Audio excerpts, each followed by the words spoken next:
2 Korintus pasal 4 ayat 1 sampai dengan ayat yang kedua.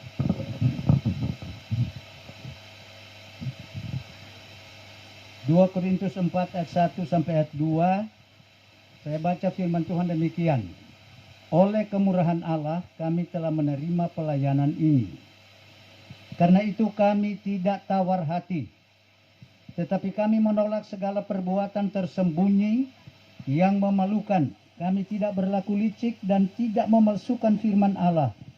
Sebab kami menyatakan kebenaran dan dengan demikian kami menyerahkan diri kami untuk dipertimbangkan oleh semua orang di hadapan Allah. Puji Tuhan, silakan duduk. Saya ingin bicara prinsip-prinsip yang mendasar dalam menjalankan tugas tanggung jawab kepelayanan. Kedua ayat pembacaan kita ini, kalau kita memperhatikan, berisi tentang hal-hal yang sangat prinsip, sangat penting, sangat mendasar, membekali setiap kami hamba-hamba Tuhan, setiap pelayan Tuhan, setiap petugas dalam gereja, apakah itu pimpinan wadah, supaya menjalankan tugas benar-benar sesuai kehendak Tuhan, yaitu menjalankan tugas dengan bertanggung jawab dalam kepelayanan. Prinsip-prinsip mendasar atau penting ini, pertama, oleh kemurahan Allah kami telah menerima pelayanan ini. Ini luar biasa. Menerima pelayanan oleh kemurahan Allah. Menerima pelayanan bukan karena saya mampu. Menerima pelayanan bukan karena kita bisa. Menerima pelayanan bukan karena kita punya latar pendidikan yang tinggi dan baik. Itu penting sekali. Menerima pendidikan karena kita memiliki ekonomi yang mapan. Bukan. Itu adalah pendukung dalam pelayanan. Tapi dasar yang sangat prinsip, menerima pelayanan oleh kemurahan Allah. Kedua hamba Tuhan, terimalah pelayanan oleh kemurahan Allah. Kalau menerima pelayanan berdasarkan kemurahan Allah, itu berarti melayani dengan sungguh-sungguh. Melayani dengan tanggung jawab. Melayani dengan setia. Melayani dengan taat, melayani dengan jujur, melayani dan melayani bagi jemaat dengan tidak membedakan tingkat kehidupan jemaat, tapi semua diberi perhatian yang sama. Ini adalah oleh kemurahan Tuhan. Sebab kalau kita melayani berdasarkan karena kita bisa, kita mampu, itu sebenarnya sangat juga baik. Tapi itu bukan dasar utama. Sebab kalau dalam perjalanan pelayanan lalu kita menghadapi tantangan, setelah kemampuan intelektual kita tidak bisa menyelesaikan, kita akan mundur. Kita akan meninggalkan Tuhan. Tapi kalau pelayanan ini didasarkan oleh pada kemurahan Tuhan, kebaikan Tuhan, kasih setia Tuhan, maka saya percaya tantangan boleh ada, ujian boleh ada, seberat apapun, kita tidak akan mundur, sebab ada Tuhan yang menyertai kita. Ada Tuhan yang bersama dengan kita. Ini menjalankan tugas tanggung jawab hanya oleh kemurahan Allah. Kemudian hal yang berikut, kita memperhatikan Paulus dalam pelayanannya. 1 Korintus 15 ayat 10. Tetapi oleh karena kasih karunia Allah aku ada sebagaimana aku ada sekarang. Dan kasih karunia itu tidak menjadi sia-sia bagiku, sebaliknya aku bekerja makin lebih keras. Padahal ia orang hebat ini, Paulus ini. Seorang tokoh agama dulu, agama Yahudi, sangat hebat, pintar. Tetapi dalam pelayanan, dia bilang, jika aku ada sebagaimana aku ada sekarang, itu hanya karena kasih karunia Allah. Karena itu kasih karunia Allah dia katakan tidak menjadi sia-sia. Untuk menghargai kasih karunia Allah, menghargai kemurahan Allah, menghargai kebaikan Allah, dia bilang, aku bekerja lebih dari yang lain. Ada upaya. upaya yang sangat luar biasa. Yang kedua, menerima pelayanan dengan tidak tawar hati. Kalau orang tawar hati, gampang menyerah. Tantangan sedikit pulang. Tantangan sedikit menangis, cengeng. Itu gampang tawar hati. Ini adalah pernyataan sikap yang sangat luhur, kuat, yang menyatakan ketergantungan kepada Tuhan. Kami tidak tawar hati. Karena apa? Orang tawar hati itu tidak bertahan dalam segala tugas, dalam segala hal, termasuk pelayanan. Apalagi dalam tantangan. Orang tawar hati itu tidak dipakai oleh Tuhan. Karena tawar hati itu adalah dosa. Saya mau kasih tahu, tawar hati adalah dosa. Tawar hati itu menghina Allah. Allah yang telah mengutus kita dalam pelayanan, lalu kita gampang menyerah dengan tawar hati. Tetapi karena kita tahu kita diutus Tuhan, kami tidak tawar hati. Tantangan boleh ada. Saya katakan, tantangan justru membuat kita memberi kesaksian tentang kemenangan. Kapan orang bersaksi ada kemenangan? Kalau lewat tantangan. Kalau lewat ujian. Kalau tanpa tantangan dan ujian tidak ada kesaksian kemenangan. Tidak ada kesaksian hebatnya pertolongan Tuhan. Tidak ada kesaksian hebatnya pembelaan Tuhan.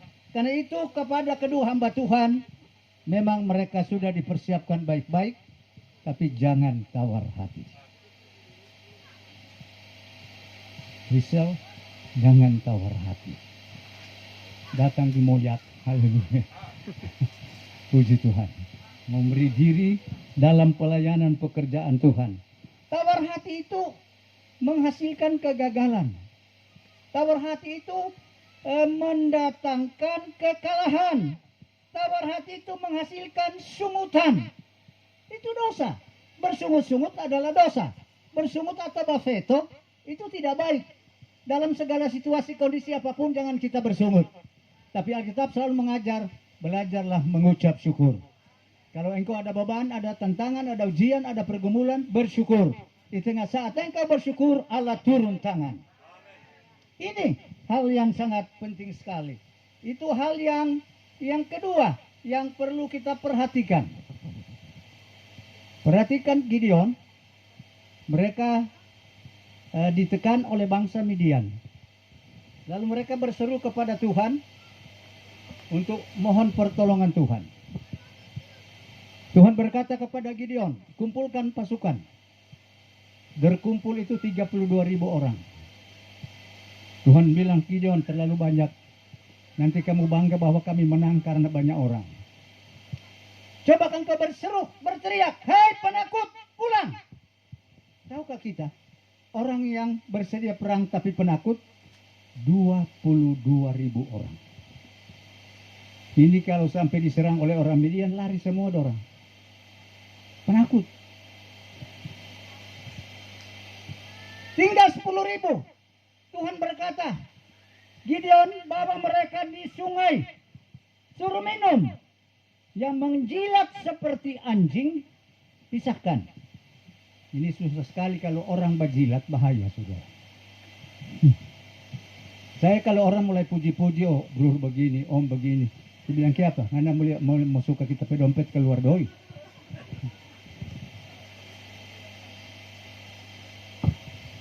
Tetapi yang mengambil air dengan kedua tangan bawa di mulut, sendirikan. Ternyata dari 10.000 orang, hanya 300 yang mengambil air dibawa ke mulut. Tuhan berkata dengan 300 orang ini, engkau pergi serang orang Midian. Jumlah yang sedikit, jumlah yang minim.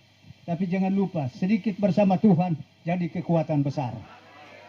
Daripada banyak tidak bersama Tuhan, jadi kekuatan yang besar. Ini perlu sekali. Yang ketiga, mau cepat-cepat karena dari peletakan batu ada yang mau makan.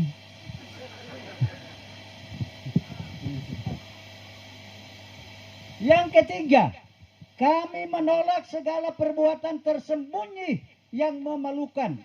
Itu 2 Korintus 4 ayat 2a. Apa perbuatan tersembunyi memalukan? Dosa. Itu dosa.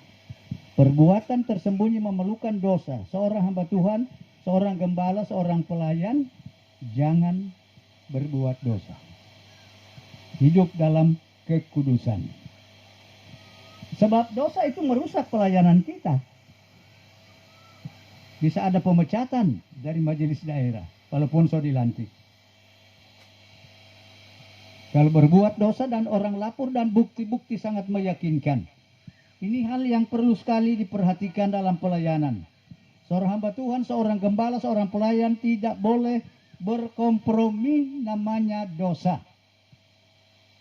Kita singkirkan jauh-jauh dosa. Sebab kita sudah diselamatkan oleh Tuhan. Yesus sudah tanggung semua dosa kita di dalam tubuhnya di kayu salib, kata Alkitab. Bayangkan dia tidak ada salah, rela disalib supaya kita yang berdosa dapat diselamatkan. Allah itu adalah kudus dan adil. Kekudusan keadilan Allah menuntut orang berdosa dihukum. Tetapi kasih Allah menuntut orang berdosa diselamatkan. Bagaimana dua hal ini bisa terjadi pada waktu yang sama? Saya mau berkata, kekudusan dan keadilan serta kasih Allah kedua-duanya bertemu di salib. Karena di salib Yesus menanggung hukuman untuk kita, dan di salib juga Yesus menyatakan kasih-Nya kepada kita. Ini luar biasa. Karena itu kita harus melayani dengan sungguh-sungguh kedua hamba Tuhan. Puji Tuhan. Saya tahu mereka masih muda begini. Jangan seperti Toran 2 ini. Walaupun Toran 2 tua, 70 tahun lebih, tetapi Toran 2 jauh-jauh datang. Semangat. Apalagi ingat di sini ada ketua wilayah.